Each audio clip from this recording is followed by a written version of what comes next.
नमस्कार, मैं हूं अशोक वानखड़े। एक तरफ विपक्ष की साझा बैठक बेंगलोर में हो रही है। आज रात को डिनर होगा, कल 11 बजे से 5 बजे तक मंथन होगा। दूसरी तरफ एनडीए का कुनबा भी मीटिंग करेगा। जेपी नड्डा जी ने अभी कहा है कि 38 दल उनके साथ जुड़ेंगे एनडीए में। वहां पटना में 17 थे, अब जाके 26 हुए हैं। कुल मिला के दोनों तरफ से शक्ति प्रदर्शन होने का कम से कम ऐसा चित्र तो निर्माण किया जा रहा है। लेकिन आज एक बड़ी खबर महाराष्ट्र से है। अजित पवार फिर आज शाम को, मतलब शाम को क्या कहे, 4 बजे, 3-4 के बीच में फिर अपने चाचा, अपने भगवान, अपने आदर्श, अपने गुरु अजित पवार के चरणों में अपने तमाम विधायकों को लेके गए। वो दिन ज्यादा दूर नहीं, मतलब ज्यादा पुरानी बात नहीं है कि जब अजित पवार एकाएक अपने कुनबे को लेके, अपने चाचा जिनको वो भगवान मानते हैं, उनको छोड़ अकेला उनके बुढ़ापे पे हंसते हुए भाजपा के साथ चले गए। भाजपा और शिवसेना की जो सरकार थी महाराष्ट्र में, वो कोई अल्पमत की सरकार नहीं थी, बहुमत की सरकार थी। इसके बावजूद उन्हें लगा कि शरद पवार की पार्टी तोड़ना बहुत जरूरी है यदि विपक्ष को सबक सिखाना है तो। अजित पवार टूटे। अजित पवार के साथ करीब करीब 30-35 एमएलए गए। 9 लोगों ने तुरंत शपथ ली। 2 उप मुख्यमंत्री महाराष्ट्र में हो गए और उसके बाद एक सप्ताह तक जद्दोजहद चली मंत्रालय के बंटवारे पे। आखिर में मामला दिल्ली दरबार तक आ गया और दिल्ली दरबार ने एकनाथ शिंदे को आंखें दिखाते हुए और देवेंद्र फडणवीस को समझ देते हुए वित्त मंत्रालय यानी महाराष्ट्र के खजाने की चाबी अजित पवार के हाथ में दी। बड़ी ताज्जुब की बात है कि जब एकनाथ शिंदे ने पार्टी तोड़ी शिवसेना, तब उनका मुख्य आरोप यह भी था कि वित्त मंत्रालय अजित पवार संभाल रहे थे और अजित पवार अपने वालों को बांट रहे थे और बाकियों को डांट रहे थे। फिर से वो वित्त मंत्रालय अजित पवार के पास नहीं जाना चाहिए, इसलिए पूरा भरकस उन्होंने प्रयास किया। दूसरी बात, ये वित्त मंत्रालय देवेंद्र फडणवीस के पास था, उनको भी छोड़ना पड़ा, उनका भी मन नहीं था। बाद में लिपापोती जरूर हुई कि ये जो वित्त मंत्रालय है, इसकी फाइल है, अजित पवार पहले क्लियर करने के बाद एंडोर्समेंट के लिए देवेंद्र फडणवीस के पास भेजेंगे और फिर मुख्यमंत्री के पास भेजेंगे। लेकिन ऐसा होता नहीं। क्या कारण था कि नरेंद्र मोदी जी ने महाराष्ट्र के खजाने की चाबी अजित पवार को सौंपी? अजित पवार महाराष्ट्र के बाकी नेताओं से एक अलग नेता है, विद्रोही नेता है, जिद्दी है। वो लगातार अपने चाचा से भी कह रहे थे कि कहीं ना कहीं भाजपा से एडजस्टमेंट करनी पड़ेगी, क्योंकि करीब करीब 1400 करोड़ रुपए की उनके एसेट, यदि मैं किरीट सोमैया के ट्वीट को सही मानूं तो 1400 करोड़ रुपए के उनके एसेट्स इनकम टैक्स डिपार्टमेंट ने नत्थी करे हैं, जब्त किए हैं। उसमें जरंडेश्वर शुगर मिल है 600 करोड़ की। साउथ दिल्ली का एक फ्लैट है अजित पवार और उसके परिवार के नाम के 20 करोड़ का।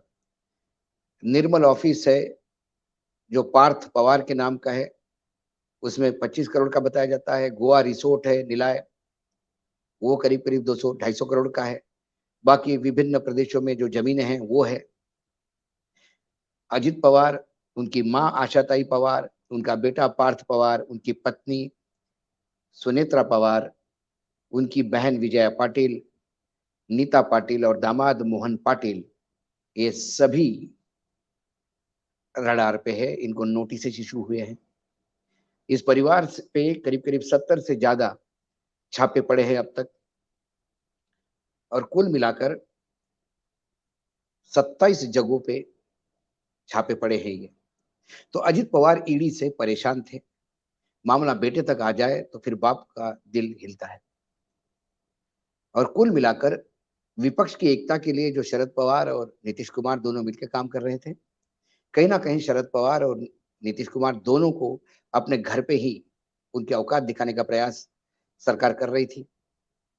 नीतीश कुमार के भी फाइनेंस मिनिस्टर पे छापे पड़े हैं, फाइनेंस मिनिस्टर के नजदीक के छापे पड़े हैं, उनके यहाँ छापे पड़े, लल्लन सिंह के नजदीकी लोगों के यहाँ छापे पड़े।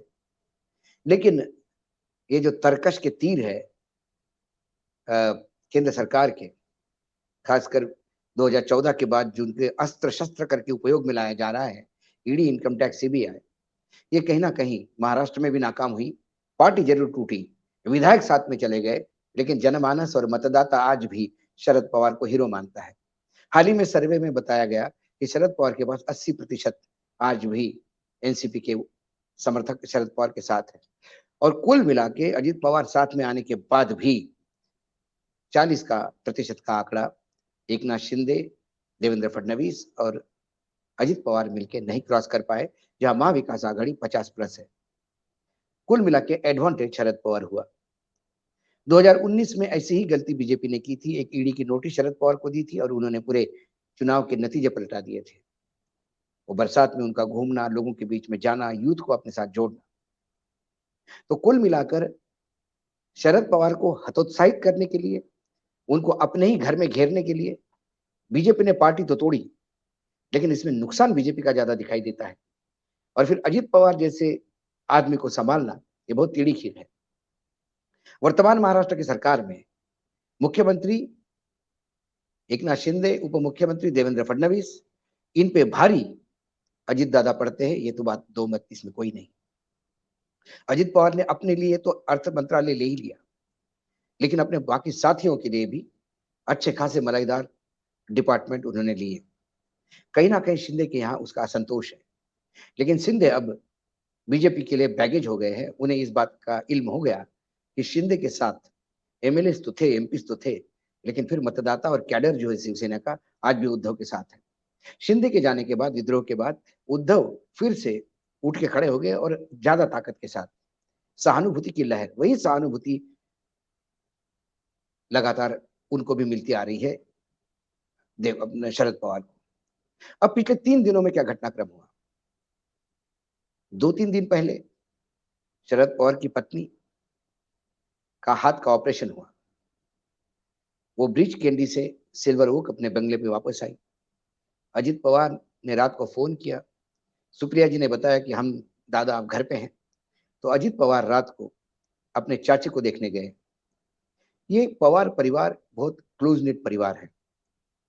उनका अपने चाची से लगाव होना, माता समान लगाव होना, इसमें कोई दो मत नहीं। और क्योंकि शरद पवार को बेटा नहीं था, सिर्फ एक बेटी है जिसको उन्होंने बेटे जैसा पाला, सुप्रिया को, और बेटे का प्रेम उन्होंने अजित पवार को दिया।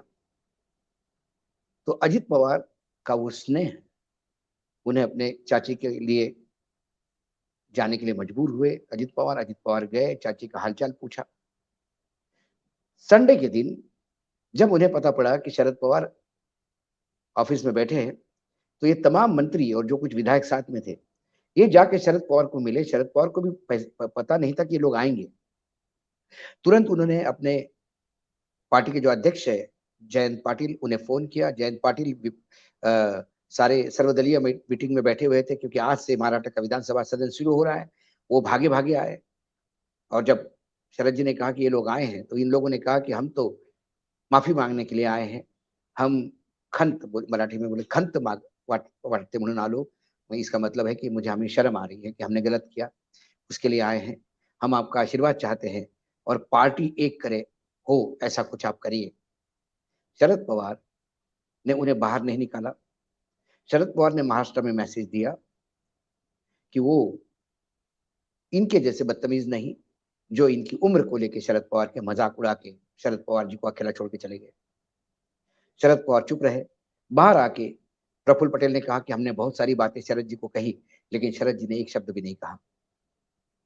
उसके बाद पूरे महाराष्ट्र में गोदी मीडिया ने एक परसेप्शन बनाने का प्रयास किया कि कहीं ना कहीं अजित पवार और शरद पवार एक है, और उसको साफ करने के लिए कल से शरद पवार लगातार अपने ब्लॉक लेवल पे, तहसील लेवल पे, जिला परिषद के लेवल पे कार्यकर्ताओं से स्वयं संवाद स्थापित कर बताने का प्रयास कर रहे हैं कि ये नौटंकी है, एक षड्यंत्र के तहत लोग आए होंगे, लेकिन अतिथि देवो भव अपनी कल्चर है, इसलिए आए हुए मेहमान को हम भगाते नहीं। ये बात जब वो आज कर ही रहे थे एक्सरसाइज, आज फिर एक बार अजित पवार और प्रफुल्ल पटेल एमएलएस को लेके गए, जो विधायक थे, जो कल नहीं जा पाए थे, आज फिर आशीर्वाद लेने गए। कल की बात रिपीट हुई, शरद पवार फिर आज मौन संभाल के बैठे थे। आज विरोधी पार्टियों का डिनर है बेंगलोर में। शरद जी के यहाँ की जब ये नए षड्यंत्र के तहत एक नया परसेप्शन बनाने का प्रयास किया, उसको ठीक करने में शरद जी और पूरा कुनबा लगा हुआ है। तो सुप्रिया सुळे से मेरी स्वयं बात हो गई, उन्होंने कहा कि ऐसे नए-नए क्राइसिस रोज खड़े होते हैं, इसलिए शरद जी ने आज डिनर अवॉइड किया है। रात को खाना ये दिल्ली मुंबई में खाएँगे और सुबह-सुबह वो चले बैंगलोर चले जाएँगे सब हम लोग, ताकि विपक्ष के मीटिंग में साथ लें। ये बोलकर उन्होंने ये जो पूरा षड्यंत्र था, इसको कहीं न कहीं समाप्त करने का प्रयास किया।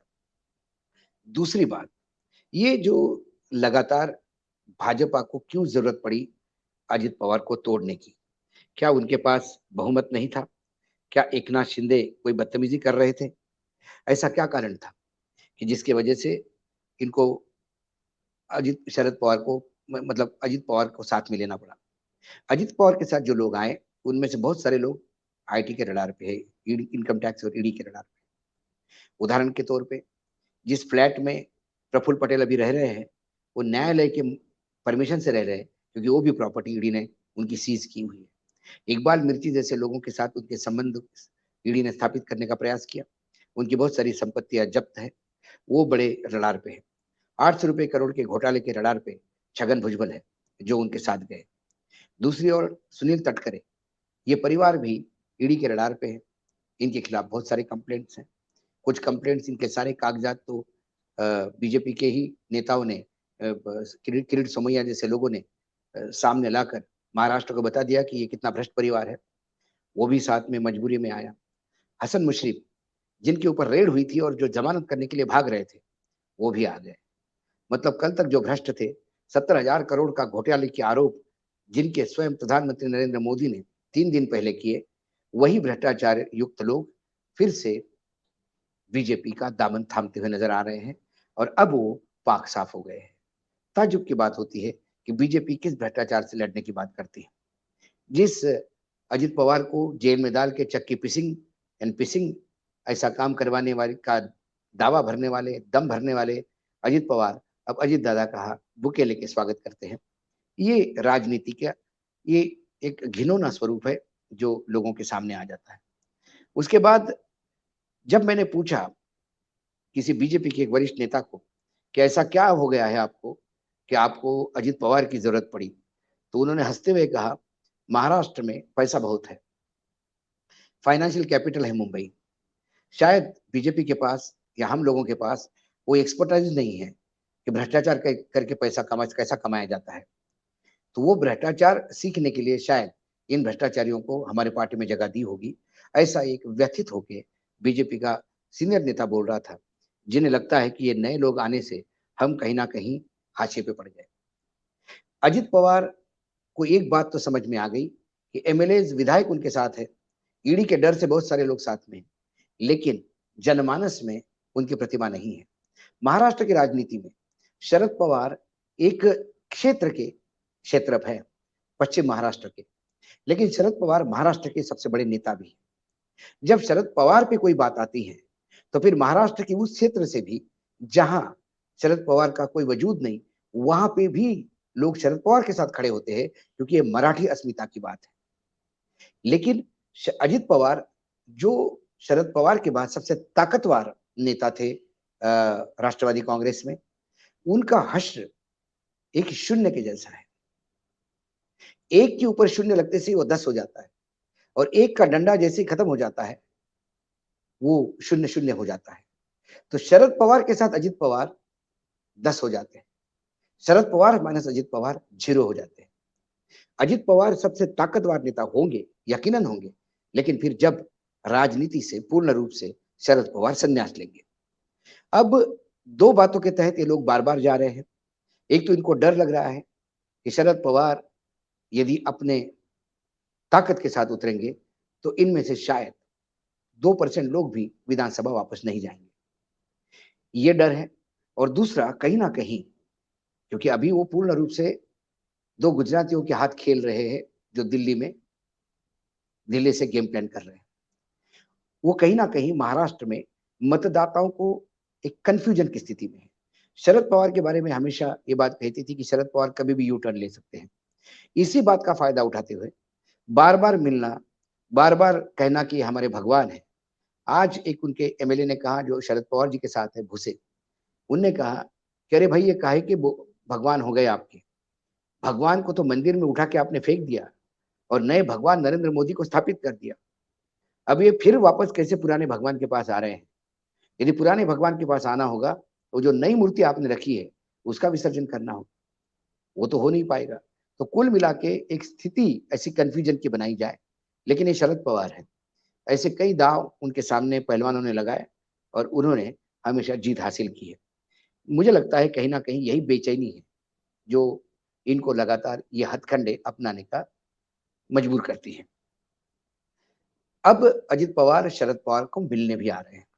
मुझे लगता है अजित पवार को एक मोरल बूस्टिंग देने के लिए नरेंद्र मोदी जी कहेंगे कि आप चिंता मत करो, आप अगले मुख्यमंत्री आप ही होंगे, क्योंकि दिल्ली दरबार कतई, खासकर अमित शाह का कुनबा, कतई देवेंद्र फडणवीस को मुख्यमंत्री होने नहीं देगा। ऐसे में शरद पवार के भतीजे को यदि आगे पीछे बीजेपी में मर्ज होते हैं, तो बीजेपी के एक मराठा नेता के रूप में स्थापित करते हैं। अभी बीजेपी में जो मराठा नेता है, उसकी वजूद बीजेपी ने स्वयं ही खत्म कर दी। चंद्रकांत दादा पाटिल, जो पश्चिम महाराष्ट्र जैसे शरद पवार के क्षेत्र में बड़ा छेद कर बीजेपी को पहली बार जिन्होंने भारी बहुमत से सत्ता दिलवाई थी, वही चंद्रकांत दादा पाटिल की ये स्थिति हो गई थी कि उनका मंत्रिमंडल में नाम तक नहीं था। उन्हें जद्दोजहद करके मंत्रिमंडल में आना पड़ा। वो पार्टी के अध्यक्ष थे। उनके अमित शाह जी के बहुत अच्छे संबंध है। सब कुछ होते हुए भी, एक मराठा नेता होते हुए भी वो आज हाशिए पे है। विनोद तावड़े, वो भी हाशिए पे है। ऐसे कई मराठा नेता, तो जिनको मराठा नेता स्थापित करने के इन्होंने प्रयास किया, एकनाथ शिंदे को, वो बेसिकली ऑटो वाले हैं, उससे ज्यादा आगे बढ़ नहीं सकते। उन्होंने जीवन में कभी सोचा नहीं था कि वो मुख्यमंत्री बनेंगे। अब वो पूर्व मुख्यमंत्री बन के भी ज्यादा जीवन में खुश है, बहुत सारा पैसा है, उसका एंजॉय करेंगे। नहीं तोड़ते तो वो भी आज जेल में होते। ईडी की उनकी भी पीड़ा थी, उनके भी सचिन जोशी उनके सचिव, उनको भी एक नोटिस जा चुका था। तो ये कुल मिलाकर अब इनको एक मराठा नेता की भी जरूरत है, और वो मराठा नेता ये शायद अजित पवार के रूप में ढूंढ रहे हैं। इसलिए नरेंद्र मोदी उनको बुला के कॉन्फ्रेंस में लेके एक नया बूस्टर डोज देने का प्रयास करेंगे कि आप हमारे सबसे सगे हैं, आप किसी भी हालत में वापस मत जाइएगा। लेकिन अजित पवार को भी देखना होगा, शरद पवार के होते हुए उनका मराठा समाज पे अपना पकड़ बनाना बहुत मुश्किल लगता है। कुल मिला के आज महाराष्ट्र में जो दिन भर का जद्दोजहद हुआ, उससे तो यही लगता है कि ये लोग टूट के तो चले गए, लेकिन जाने के बाद भी इनको इस बात का एहसास हुआ कि सिर्फ विधायक हमारे साथ है, जनमानस नहीं। बीजेपी का डर ये है कि बीजेपी ने कभी भी किसी को पूर्ण रूप से साथ नहीं दिया, उपयोग करके हमेशा छोड़ दिया। जब बीजेपी ने अपने नेताओं को ही उपयोग करके छोड़ दिया, एक मार्गदर्शन मंडल बना के बड़े बड़े नेताओं को, जिन्होंने वर्तमान नेतृत्व को बनाया है, उन्हें ही डंप किया। कहीं येदियुरप्पा को डंप किया, तो कहीं सुशील मोदी को डंप किया, कहीं गडकरी को डंप किया, तो कहीं वसुंधरा को डंप किया, कहीं रमन सिंह को डंप किया, तो कहीं श्याम सुंदर दास को डंप किया। तो ये स्थिति देखते हुए आने वाले लोग भी कॉशियस है कि बीजेपी हमको साथ में लेती है किस लिए? मदद के लिए या हमारा पूरा वोट शेयर खाने के लिए? ये बीजेपी के ऊपर टैग है। इसलिए कहीं ना कहीं अविश्वास की भावना है। उस अविश्वास की भावना और एक बूस्टर डोज देने के लिए अजित पवार को बुलाएंगे नरेंद्र मोदी, मुलाकात होगी। लेकिन मोदी जी के बूस्टर डोज से क्या ये बीमारी जो है डर की, ये दूर होगी? क्योंकि डर का वायरस का नाम है शरद पवार। शरद पवार का डर जो इनके मन में है, क्योंकि मुझे लगता है देश में ऐसे दो बड़े नेता हैं, शरद पवार और मध्य प्रदेश के दिग्विजय सिंह। ये लोग जितवाने से ज्यादा हारवाने में चुनाव महारत हासिल करते हैं। यदि किसी को चुनाव हरवाना हो और इन्होंने तय कर लिया, तो उसको चुनाव जीतने नहीं देते। ये डर अजित पवार के कुनबे को सता रहा है। यही डर उधर एकनाथ शिंदे के कुनगुप्पी की सता रहा है। एकनाथ शिंदे ने देखा कि अजित पवार आते से ही उन्हें डंप कर दिया गया, कल अजित पवार को भी देखना होगा कि कोई नया नेतृत्व आ गया तो क्या उन्हें भी डंप करेंगे। तो ये भी 2-4 चीजें हैं, अविश्वास का स्थिति बनी हुई है। महाराष्ट्र में जब शिवसेना, कांग्रेस और एनसीपी की सरकार थी, तो बीजेपी इन्हें लगातार ऑटो रिक्शा की सरकार कह रहे थे क्योंकि 3 पहिया की थी। फिर बाद में एकनाथ और एकनाथ शिंदे और शिवसेना से टूट के आ गए और देवेंद्र फडणवीस ने सरकार बनाई, तो उड़े डबल इंजन की सरकार कर रहे थे। अब ये डबल इंजन ट्रबल इंजन साबित हुआ है और फिर अब तीसरा इंजन इन्होंने जोड़ा और फिर अपने आप को ऑटो रिक्शा बना लिया। एक ईडी की सरकार थी, अब लोग कहते हैं कि अब एड़ा की सरकार है। मुंबई में येड़ा उसको कहते हैं जो पागल है। एकनाथ शिंदे, देवेंद्र फडणवीस और अजित पवार, इसका यदि आप एब्रीवेशन करें तो पहले ईडी था, अब येड़ा है। अब ये येड़ा सरकार महाराष्ट्र का कितना भला करेगी, ये तो समय ही जानेगा। अब कल की मीटिंग दो, एक बेंगलोर में, एक कुरुक्षेत्र है, एक मीटिंग कुरुक्षेत्र यहाँ पे है दिल्ली में। अब दोनों में से क्या निकलता है शाम तक समझ में आ जाएगा। तब तक के लिए नमस्कार, फिर आपके सामने हाजिर होता हूँ। धन्यवाद।